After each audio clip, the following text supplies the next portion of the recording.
किसी ने क्या खूब कहा है कि वो ख्वाहिश मजबूर होती गई, सारी रौनकें बेनूर होती गई।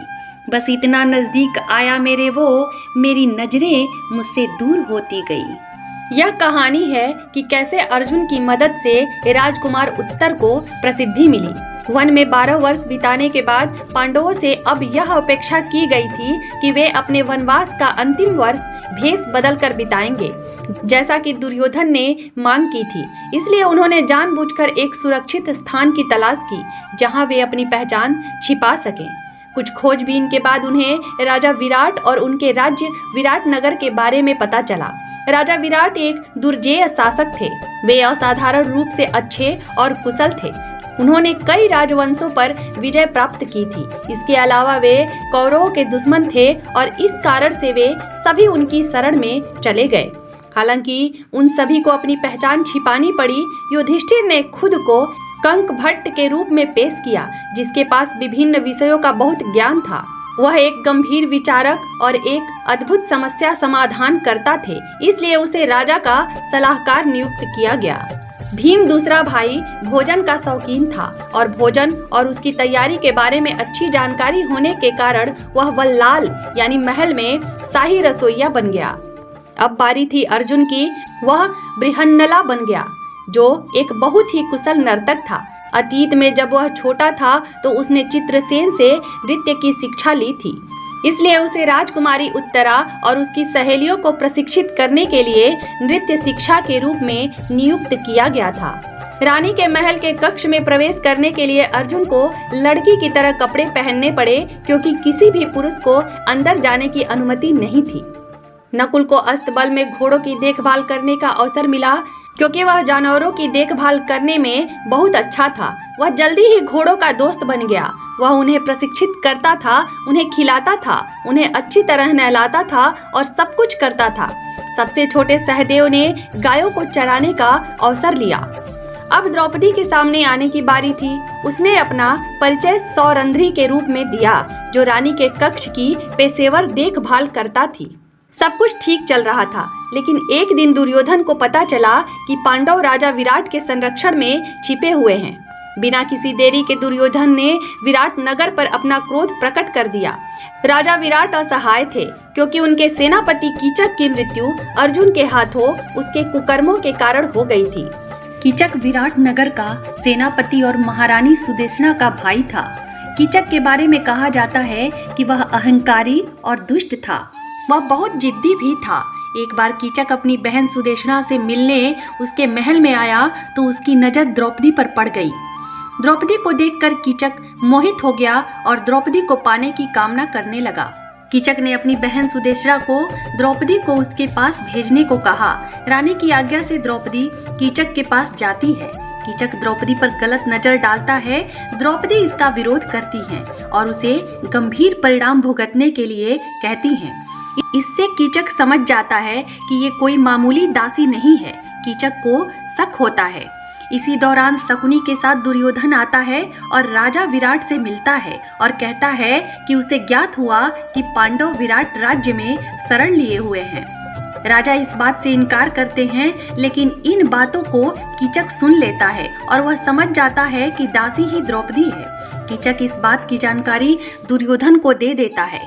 कीचक एक बार फिर द्रौपदी के पास जाता है और कहता है कि उसे असलियत का पता चल चुका है। इस बात से द्रौपदी हैरान रह जाती है। कीचक द्रौपदी को रात में अपने कक्ष में आने के लिए कहता है। उसकी आज्ञा न मानने पर वह राज खोलने की धमकी देता है। इस बात की जानकारी द्रौपदी सभी पांडवों को देती है। पांडवों को बहुत क्रोध आता है। तब अर्जुन बताते हैं कि कीचक के मन में राजा बनने की इच्छा है। तब पांडव कीचक वध करने की योजना बनाते हैं। कीचक राजा बनने की इच्छा दुर्योधन के सामने रखता है। कीचक दुर्योधन को भरोसा दिलाता है कि यदि वह राजा बन जाए तो वह पांडवों की हत्या कर देगा। शकुनी दुर्योधन को समझाता है कि पांडव अब कीचक को नहीं छोड़ेंगे। पांडव कीचक का वध किए बिना नहीं रहेंगे, क्योंकि वे द्रौपदी का अपमान सहन नहीं कर सकते हैं।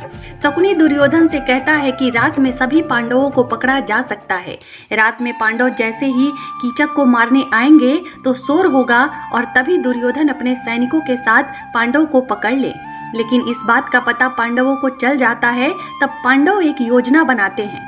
पांडव द्रौपदी के स्थान पर भीम को महिला के कपड़ों में उसके कक्ष में भेज देते हैं। कीचक समझ नहीं पाता है और भीम को द्रौपदी समझकर पकड़ लेता है। तभी भीम कीचक को अपनी पकड़ में ले लेते हैं और उसका वध कर देते हैं। कोई शोर न हो सके इसके लिए अर्जुन किन्नर के रूप में संगीत पर नृत्य करने लगते हैं।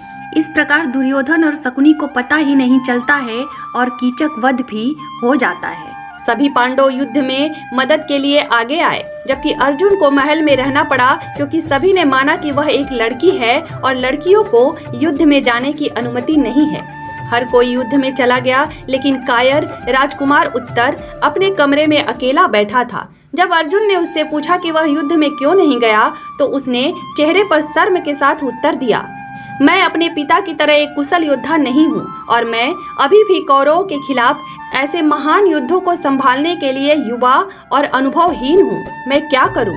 इसके अलावा मेरे पास मेरा साथ देने के लिए कोई सारथी नहीं है। तब अर्जुन ने कहा, मैं आपका रथ चला सकता हूँ, और वे दोनों युद्ध के मैदान में भाग गए। आगे बढ़ते हुए अर्जुन ने एक खाली मैदान में एक पेड़ के पास रथ रोक दिया, जहाँ उसने अपने हथियार छिपाए थे। अर्जुन ने जल्दी से अपना धनुष और बाण लिया और राजकुमार उत्तर से कहा कि अब से वह उनके साथी के रूप में रथ संभाले। लेकिन उत्तर को बहुत आश्चर्य और सदमा लगा जब उसे पता चला कि यह भेष बदली हुई महिला कोई और नहीं बल्कि स्वयं शक्तिशाली योद्धा अर्जुन है। अर्जुन के सारथी का पद संभालते ही राजकुमार उत्तर ने उसे प्रणाम किया। अर्जुन जो एक आदर्श योद्धा, नायक, एक असाधारण धनुर्धर, निडर और साहसी योद्धा थे, उन्होंने अकेले ही यह युद्ध जीत लिया। इस विजय से राज्य में हर्ष की भावना फैल गई, क्योंकि सभी पुरस्कार युद्ध के मैदान में बहादुरी के लिए राजकुमार उत्तर को मिले। क्योंकि अर्जुन कभी नहीं चाहते थे कि वो किसी को पता चले कि उन्होंने स्वयं युद्ध लड़ा था, बल्कि वे तो युद्ध के दौरान केवल राजकुमार उत्तर के साथ थे और उसे सलाह दे रहे थे। इस घटना के बाद राजा विराट पांडवों के प्रति कृतज्ञ हो गए, क्योंकि उन सभी ने विराट नगर की सीमाओं को शत्रुओं से बचाने में उनकी मदद की थी। राजा ने उन सभी को आशीर्वाद दिया और पांडव हस्तिनापुर वापस चले गए, क्योंकि उनका वनवास समाप्त हो गया था। आपको बता दें कि विराट नगर में पांडवों को न पहचानने का उनके पिता यक्ष का आशीर्वाद भी था। युधिष्ठिर के वचन सुनकर यक्ष ने प्रसन्न होते हुए कहा, हे वत्स, मैं तुम्हारे विचारों से अत्यंत ही प्रसन्न हुआ हूँ, इसलिए मैं तुम्हारे सभी भाइयों को जीवित करता हूँ।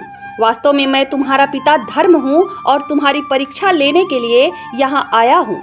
धर्म के इतना कहते ही सब पांडव ऐसे उठ खड़े हुए जैसे कि गहरी नींद से जागे हों। युधिष्ठिर ने अपने पिता धर्म के चरण स्पर्श कर उनका आशीर्वाद लिया। फिर धर्म ने कहा, वत्स, मैं तुमसे बहुत प्रसन्न हूँ, इसलिए तुम मुझसे अपनी इच्छानुसार वर मांग लो। युधिष्ठिर बोले, हे तात, हमारा 12 वर्षों का वनवास पूर्ण हो रहा है और अब हम 1 वर्ष के अज्ञातवास में जाने वाले हैं। अतः आप यह वर दीजिए कि उस अज्ञातवास में कोई भी हमें न पहचान सके। साथ ही मुझे यह वर दीजिए कि मेरी वृत्ति सदा आप अर्थात धर्म में ही लगी रहे। धर्म युधिष्ठिर को उनके मांगे हुए दोनों वर देकर वहां से अंतर्ध्यान हो गए थे।